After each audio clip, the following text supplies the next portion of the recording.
ದಿನದಿಂದ ದಿನಕ್ಕೆ ಬಲವಾಗ್ತಾನೆ ಇದೆ ರೇಣುಕಾಸ್ವಾಮಿ ಕೊಲೆ ಕೇಸ್ಗೆ ಸಂಬಂಧಪಟ್ಟಂತಹ ಸಾಕ್ಷಿಗಳು.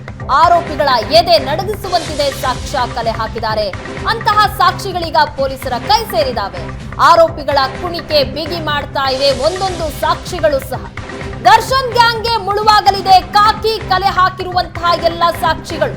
ರೇಣುಕಾಸ್ವಾಮಿ ಕೊಂದಿದ್ದನ್ನ ಕಣ್ಣಾರೆ ಕಂಡ ಸಾಕ್ಷ್ಯವನ್ನ ಈಗಾಗಲೇ ಕಾಕಿ ಪಡೆ ಕಲೆ ಹಾಕಿದೆ. ಕೊಲೆ ನೋಡಿದ ಸಾಕ್ಷಿದಾರರನ್ನ ತನಿಖಾಧಿಕಾರಿಗಳು ಹುಡುಕಿದ್ದಾರೆ.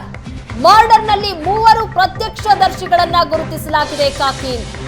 3 ಸಾಕ್ಷಿಗಳಿಂದ ಹೇಳಿಕೆಯನ್ನ ದಾಖಲು ಮಾಡಿಕೊಳ್ಳೋದಕ್ಕೆ ಪೊಲೀಸರು ತಯಾರಿ ಮಾಡಿದ್ದಾರೆ. ಸೆಕ್ಯೂರಿಟಿ ಗಾರ್ಡ್, ಪಟ್ಟಣಗೆರೆ ಶೆಡ್ನ ಸೆಕ್ಯೂರಿಟಿ ಗಾರ್ಡ್ ಸೇರಿ 3 ಹೇಳಿಕೆಯನ್ನ ದಾಖಲು ಮಾಡಿಕೊಳ್ಳೋದಕ್ಕೆ ತಯಾರಿ ಆಗ್ತಾ ಇದೆ.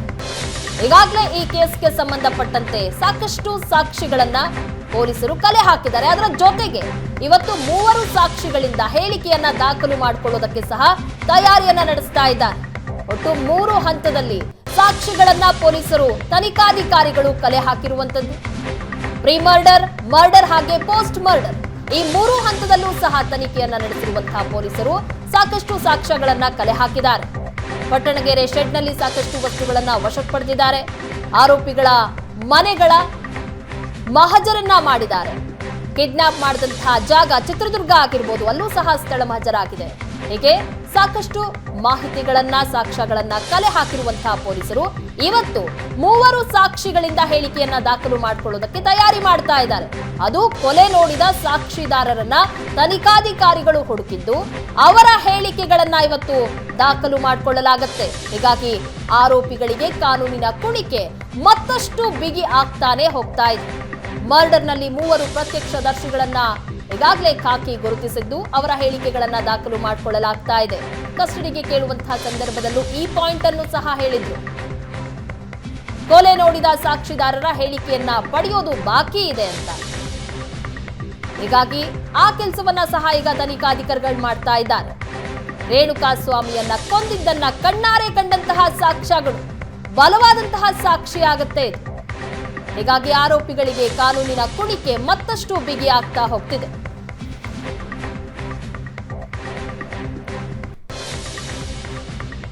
ಈ ಬಗ್ಗೆ ಹೆಚ್ಚಿನ ಡೀಟೇಲ್ಸ್ ಕೊಡ್ತಾರೆ ನಮ್ಮ ಪ್ರತಿನಿಧಿ ರಮೇಶ್. ನೇರ ಸಂಪರ್ಕದಲ್ಲಿ ಜಾಯ್ನ್ ಆಗಿದ್ದಾರೆ. ರಮೇಶ್, ರೇಣುಕಾಸ್ವಾಮಿ ಮರ್ಡರ್ ಕೇಸ್ಗೆ ಸಂಬಂಧಪಟ್ಟಂತೆ ಈಗಾಗಲೇ ಸಾಕಷ್ಟು ಸಾಕ್ಷ್ಯಗಳನ್ನ ಪೊಲೀಸರು ಕಲೆ ಹಾಕಿದ್ದಾರೆ. ಅದರ ಜೊತೆಗೆ ಮರ್ಡರ್ ವಿಚಾರಕ್ಕೆ ಸಂಬಂಧಪಟ್ಟಂತೆ 3 ಪ್ರತ್ಯಕ್ಷದರ್ಶಿಗಳನ್ನ ಕಾಕಿ ಗುರುತಿಸಿದ್ದು ಅವರ ಹೇಳಿಕೆಯನ್ನು ಸಹ ದಾಖಲು ಮಾಡಿಕೊಳ್ಳಲಾಗ್ತಾ ಇದೆ. ಈ ಬಗ್ಗೆ ಹೆಚ್ಚಿನ ಡೀಟೇಲ್ಸ್ ಕೊಡೋದಾದ್ರೆ ಪ್ರಗತಿ, ರೇಣುಕಾಸ್ವಾಮಿ ಕೊಲೆ ಪ್ರಕರಣದಲ್ಲಿ ದರ್ಶನ್ ಅಂಡ್ ಗ್ಯಾಂಗ್ ಏನೋ ಒಂದು ಹಲ್ಲೆಯನ್ನು ಮಾಡಿ ಕೊಲೆಯನ್ನು ಮಾಡಿರುವಂಥದ್ದು ಸಂಬಂಧಪಟ್ಟಂತೆ ಒಂದು ಸಾಕಷ್ಟು ಸಾಕ್ಷಿಗಳು ಸಿಕ್ಕಿರುವಂಥದ್ದು. ಅದರಲ್ಲಿ ಕೂಡ ಬಯೋ ಎವಿಡೆನ್ಸ್ಗಳಿದೆ ಮತ್ತು ಟೆಕ್ನಿಕಲ್ ಎವಿಡೆನ್ಸ್ಗಳಿದೆ, ಜೊತೆಗೆ ಮೆಡಿಕಲ್ ಎವಿಡೆನ್ಸ್ಗಳು ಕೂಡ ಸಾಕಷ್ಟು ಸಿಕ್ಕಿರುವಂಥದ್ದು.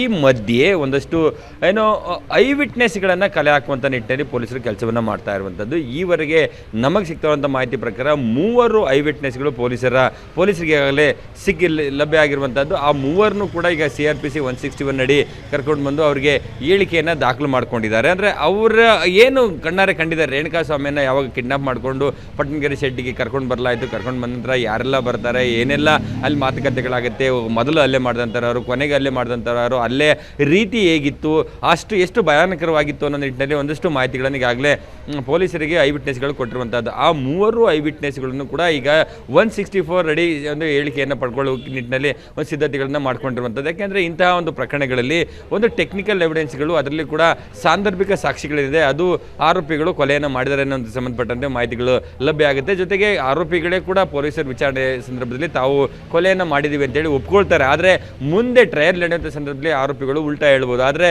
ಐ ವಿಟ್ನೆಸ್ಗಳಿದ್ದಂಥ ಸಂದರ್ಭದಲ್ಲಿ ಈ ಕೇಸಿಗೆ ಒಂದು ಹೆಚ್ಚಿನ ಬಲ ಬರುತ್ತೆ. ಹಾಗೆ ಆರೋಪಿಗಳಿಗೆ ಶಿಕ್ಷೆ ಆಗುವಂಥ ಸಾಧ್ಯತೆಗಳು ಹೆಚ್ಚಾಗುತ್ತೆ. ಹಾಗಾಗಿ ಐ ವಿಟ್ನೆಸ್ಗಳನ್ನ ಹುಡುಕಿರುವಂಥ ಪೊಲೀಸರು ಅವ್ರನ್ನ ಈಗಾಗಲೇ ಹೇಳಿಕೆಯನ್ನು ಪಡ್ಕೊಂಡಿದ್ದಾರೆ. ಅವರು ಹೇಳಿಕೆಯನ್ನು ಆಧರಿಸಿ ಈಗಾಗಲೇ ಪೊಲೀಸ್ ಕಸ್ಟಡಿ ಇದ್ದಂಥ ಸಂದರ್ಭದಲ್ಲಿ ಕೂಡ ಅವರು ಆರೋಪಿಗಳನ್ನು ವಿಚಾರಣೆ ಮಾಡುವಂಥ ಕೆಲಸಗಳು ಮಾಡಿರುವಂಥದ್ದು. ಆ ನಿಟ್ಟಿನಲ್ಲಿ ಒಂದು ಪ್ರಮುಖವಾದಂಥ ಸಾಕ್ಷಿ ನಮಗೆ ಲಭ್ಯ ಆಗಿದೆ ಅನ್ನುವಂಥದ್ದನ್ನು ಪೊಲೀಸ್ ಮೂಲಗಳು ಹೇಳ್ತಾ ಇದೆ. ಹಾಗಾಗಿ ಆ 3ರನ್ನೂ ಕೂಡ, ಅಂದರೆ ಈಗ ಸದ್ಯಕ್ಕೆ 3 ಸಿಕ್ಕಿದ್ದಾರೆ, ಇನ್ನೂ ತನಿಖೆ ಮಾಡಿದಂಥ ಸಂದರ್ಭದಲ್ಲಿ ಇದನ್ನು ಹೆಚ್ಚಿನ ಆಗುವಂಥ ಸಾಧ್ಯತೆಗಳು ಕೂಡ ಇದೆ ಅನ್ನುವಂಥ ಮಾಹಿತಿಗಳು ಲಭ್ಯ ಆಗ್ತಿರುವಂಥದ್ದು. ಹಾಗಾಗಿ ಅವತ್ತು ಅಲ್ಲೇ ನಡೆದಂಥ ಸಂದರ್ಭದಲ್ಲಿ ಚಳ್ಳನಗೆರೆ ಶೆಡ್ನಲ್ಲಿ ಇದ್ದಂಥವ್ರು ಯಾರು, ಮತ್ತು ದರ್ಶನ್ ಆ್ಯಂಡ್ ಗ್ಯಾಂಗ್ ಏನು ಅಲ್ಲಿ ಬಂದು ಅಲ್ಲೇನ ಮಾಡುತ್ತೆ, ಅಲ್ಲೇ ಮಾಡಿದಂಥ ಕೇವಲ ಅಷ್ಟೇ ಇದ್ರಾ, ಇನ್ನೂ ಯಾರಾದರೂ ಅವ್ರ ಸಹಚರರು ಇದ್ರಾ ಅನ್ನುವಂಥ ನಿಟ್ಟಿನಲ್ಲಿ ಕೂಡ ಒಂದಷ್ಟು ಮಾಹಿತಿನ ಕಲೆ ಆಗ್ತಿರುವಂಥದ್ದು. ಯಾಕೆಂದರೆ ಈಗ ಸದ್ಯಕ್ಕೆ ಅವರು ಅಲ್ಲೇ ಮಾಡಿದವ್ರು ಮಾತ್ರ ಆರೋಪಿಗಳಾಗಿದ್ದಾರೆ. ಕೇವಲ ನಿಂತು ನೋಡಿದಂಥವ್ರನ್ನು ಕೂಡ ಅವ್ರನ್ನ ಐ ವಿಟ್ನೆಸ್ಗಳಾಗಿ ಮಾಡ್ಕೊಳ್ಳಿಕ್ಕೆ ಪೊಲೀಸರು ಒಂದಷ್ಟು ಪ್ರಯತ್ನಗಳನ್ನು ಮಾಡ್ತಾ ಇರುವಂಥದ್ದು. ಹಾಗಾಗಿ ಈ ಕೇಸು ನಿಜಕ್ಕೂ ದಿನಕ್ಕೆ ಸ್ಟ್ರಾಂಗ್ ಆಗ್ತಾ ಇದೆ, ಆರೋಪಿಗಳ ಕಾನೂನು ಕುಣಿಕೆ ಬಿಗಿ ಆಗ್ತಾ ಇರುವಂಥದ್ದು. ಆ ನಿಟ್ಟಿನಲ್ಲಿ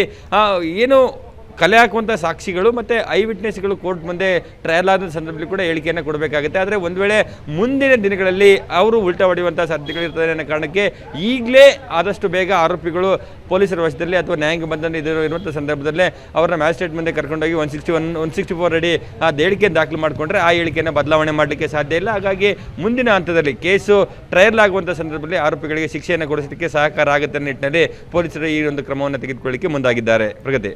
ಓಕೆ ರಮೇಶ್, ಹಾಗೆ ಸಂಪರ್ಕದಲ್ಲಿರಿ.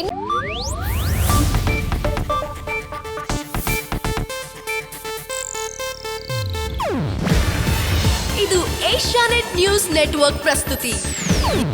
ನೀವು ನೋಡ್ತಿದ್ದೀರಾ ಏಷ್ಯಾನೆಟ್ ಸುವರ್ಣ ನ್ಯೂಸ್.